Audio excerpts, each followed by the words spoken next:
y vamos a conversar sobre el libro del maestro Raúl Moncada, Charlas de Café con los hermanos Cerdán. Maestro, gracias por acompañarnos. Al contrario, muchas gracias a usted. Maestro, ¿por qué se acerca a los hermanos Cerdán? Pues por causas muy sencillas, pero contundentes, por la simpatía, por el respeto y por la admiración que siempre tuve por la familia Cerdán, sobre todo los tres hermanos que participaron. Y eso es el primer contacto que yo tengo emocionalmente con los Cerdán. Y después porque son, en mi consideración, son personajes que son leales a sus principios revolucionarios. Ellos se meten a la pre-revolución. Sí, sí, sí. En plena Puebla porfiriana. En plena Puebla porfiriana, que era un bastión de la derecha, cerradísima. Entonces, eso acrecienta más la lucha de los Cerdán por enfrentarse a un gobernador que era compadre de Porfirio Díaz, terrible, llevaba tres periodos. Sí, sí. Y entonces la clase media poblana, que veía con mucha desconfianza el movimiento de los Cerdán, y todo esto revalora más el trabajo de los hermanos, el papel de los hermanos. Yo creo que, bueno, ellos tienen un papel muy importante en esta primera etapa, digamos, de la Revolución Mexicana. Yo así lo creo. Inclusive yo siempre he sostenido que todas las gentes que han hablado de los Cerdán, es muy poco lo que se ha hablado de los Cerdán, y mal. Sí. Y inclusive una serie de cuentos y mitos que hay, pero no se les ha dado su verdadero valor histórico y la importancia que tuvieron en la divulgación del diario maderista. Eso no se ha hecho suficientemente. Sí, pues convirtieron nada más ni nada menos que a la Puebla porfiriana en una Puebla de un apoyo muy importante a Madero. Crearon estos clubes antirreeleccionistas y fueron realmente muy fuertes en Puebla, ¿no? Sí, así fue. Con relación a los clubes antirreeleccionistas, fue impresionante la cantidad que hicieron en un año, en menos de un año. La fundación de estos clubes, que fueron muy importantes para la divulgación del diario maderista.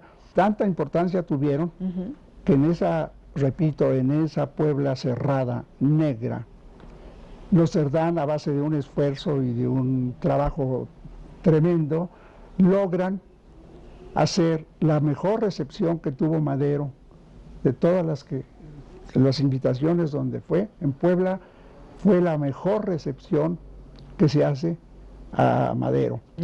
Al grado... ¿Esto fue en febrero? Mayo de... En mayo 14 llega Madero, que lo invita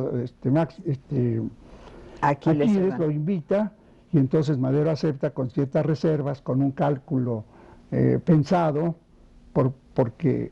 Año muy difícil, ¿no? Año muy difícil, el año 1910. Dificilísimo. ¿Sí? Y sin embargo, a pesar de todos esos pesares, los Cerdán organizan una recepción magna. Y tan es así que tuvieron casi 30,000 personas las que recibieron a Madero. Casi 30,000 en ese entonces. La Puebla porfiriana. Y en ese entonces, ¿no? Entonces imagínense usted lo que ahora equivaldría a 1 millón de personas. Entonces hacerlo, pues se necesitaba mucho trabajo, mucha pasión, que la tuvieron los Cerdán, y gracias a esto.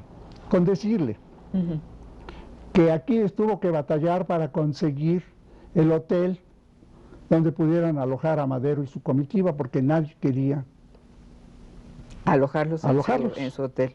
El coche mismo, donde para poderlo trasladar, lo logró con una persona que le costó mucho trabajo, un automóvil para poder mover a la comitiva. Yo creo que los hermanos Cerdán tenían una gran capacidad organizativa y también gran capacidad de atracción a las personas, porque en los clubes antirreeleccionistas se integraron muchos y muchas, Muchas, ¿sí? y muchas. Lo cual es, eso hay que recalcarlo, es más destacado, muchas, ¿verdad? ¿sí? Porque ellos entendieron a cabalidad lo que significaba Sufragio efectivo, no reelección.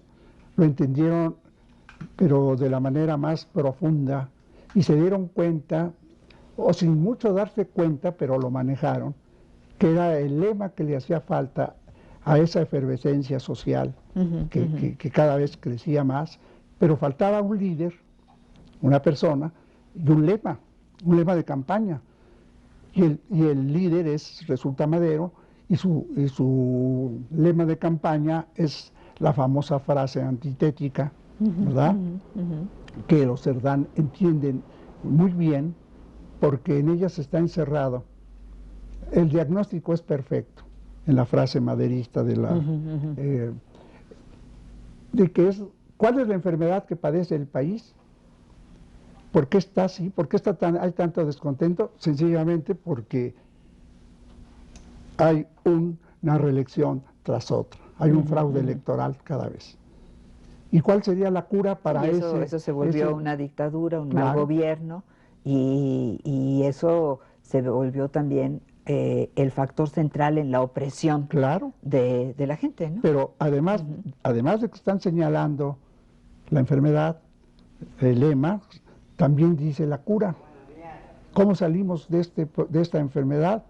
Pues con el sufragio efectivo. Y la no reelección. Así es. Bueno, ellos se acercan mucho a Madero, pero comentábamos también que ellos tienen un vínculo también con Ricardo Flores Magón. O sea, ellos se identifican con Ricardo Flores Magón, donde el centro ya no está en una revolución política, sino también en una revolución social que transforme verdaderamente las condiciones del país y en particular las condiciones de los obreros, de los campesinos, de los peones, de toda la gente más oprimida a lo largo de este periodo de Porfirio Díaz, ¿no?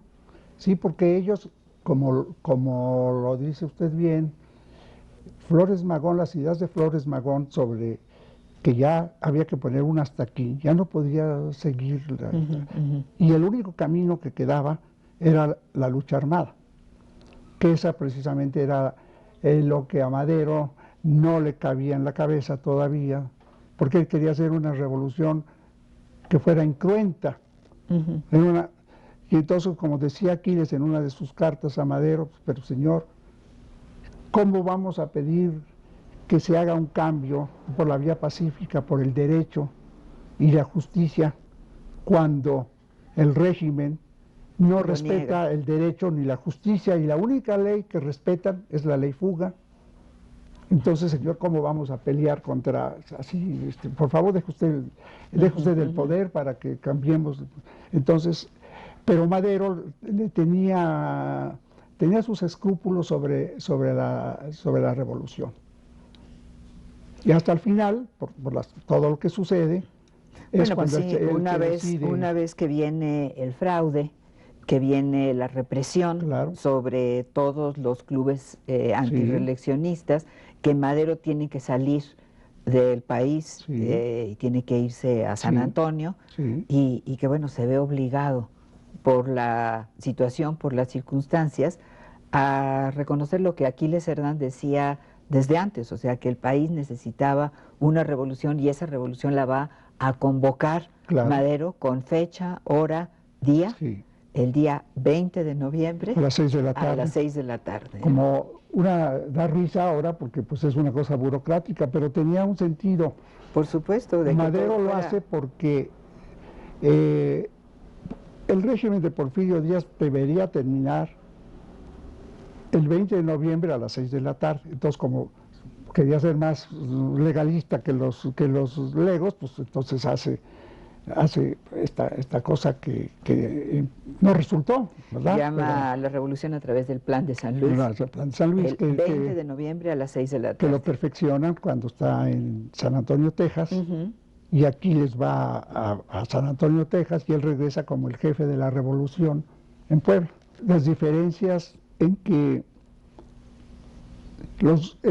Aquiles y Carmen estaban más inclinadas a las ideas magonistas, aunque también tenían reservas, porque eran ideas muy avanzadas para ese momento, Sí. eran ideas anarquistas, así se consideraba a los Magón, anarquistas. Entonces, ahora anarquista pues, no tiene el mismo significado que tenía en 1910, ¿verdad? Sí, Era sí, como, era escándalo. Y entonces... Y se preparaban con las armas en con las serio. armas, porque recuerda usted que Flores Magón, él siempre estuvo diciendo que la única salida era a través de cambiar eso por la fuerza, porque no había otra manera. Entonces ellos, Aquiles va a una presentación que tiene Madero en México, en la Ciudad de México, y ahí lo escucha hablar por primera vez. Eso sucede como ya a principios de febrero del 10. Y se queda fascinado del chaparrito de Coahuila que pues convence con lo que está diciendo, porque además está hablando de una realidad que todo el mundo conoce. Y él regresa fascinado, enamorado del diario maderista a Puebla y funda el primer club antireeleccionista y luego toda la cadena de clubes que se hacen y que es un medio estupendo para difundir esas ideas de Madero. Y además si uno piensa en el tiempo que los forma, ¿no? O sea, es muy rápido, muy rápido. En es unos menos de cuantos un año, meses. es menos de un año porque él lo matan en noviembre. Sí, usted dice en este libro que es muy impresionante cómo crece el movimiento maderista entre febrero y mayo de 1910, ¿no? Cómo se fortalece. Porque yo creo que ese crecimiento yo me lo explico porque hay una conjunción de dos factores muy importantes. El descontento popular que ya es inmenso y las ideas maderistas, se juntan los dos elementos y entonces queda más claro que la única salida es la revolución. Pero se juntan estas dos cosas, lo intelectual que puede tener la causa maderista con la efervescencia popular, se juntan las dos cosas, hay un líder, hay un lema y finalmente pues se impone la realidad. Y hay un resultado muy importante, ¿no? Pero también en la medida en que se fortalece el antirreeleccionismo, también va siendo más cruda cada vez la represión. O sea, hay una escalada de la represión en Puebla que sin embargo no detiene la organización. Y en esta organización, maestro, yo quisiera referirme a un tema que usted toca de una manera muy importante, singular en el libro, en el sentido de que las mujeres tienen un papel muy importante. O sea, Carmen Cerdán desarrolla una labor muy importante en Puebla. Muy importante, increíble para el momento, porque el maderismo es una especie de parteaguas en Puebla, porque las mujeres que no tenían ninguna participación política, ni cultural, ni de nada, entonces este problema que causa las ideas maderistas viene a ser un parteaguas en el cual permite a las mujeres, en 1910, a las mujeres poblanas, participar en la lucha política.